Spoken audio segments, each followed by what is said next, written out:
Socialism from the 1960s and 1970s in the American culture been part of the manipulation culture and looting culture.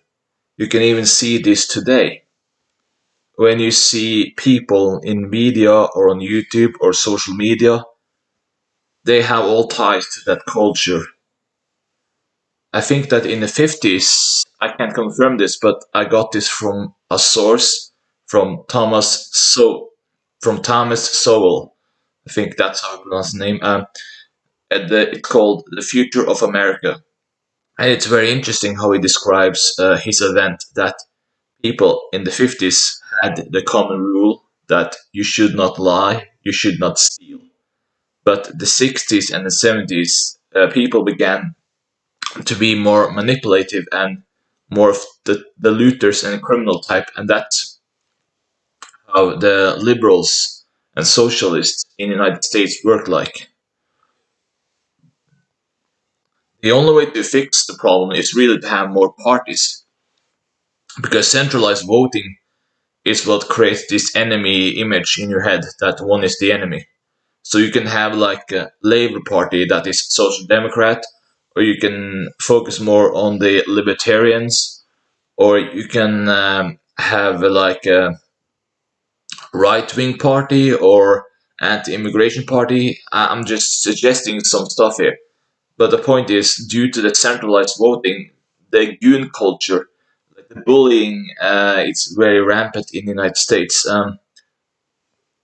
But I hate that part about the socialists is that they cannot. I guess they kind of try to justify it in. I can understand maybe the looting part, even though I think it's just an excuse to make livelihood for people harder. So I still hate them for that. But the argument is war itself is stealing. So at least on a moral level, they can at least find some argument on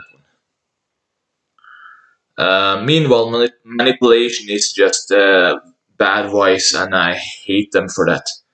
Because the argument could be that people just lie in general, and the thing is that if someone is a liar, you should point them out. But if you have that as a culture, then why should anybody trust you in a sense? Like that's why uh, often American liberals and socialists are terrible people, and they just lie and scheme, and they may just make stuff up in a sense, just to kind of make someone instead of focusing on points on why you are wrong or right, they usually just put them in a very manipulative situation.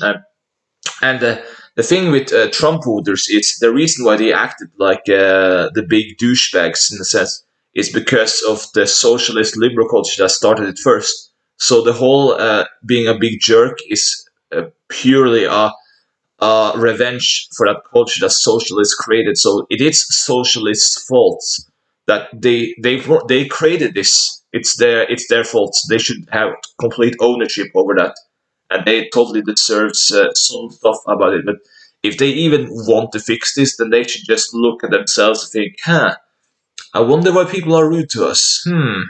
You just gotta just stop being idiots and just like actually talk to people and try to argue why you're wrong instead of being like this snarky shit. And that's all you have to do. Yeah, and that's my commentary on it. Thank you for listening to my video, and bye.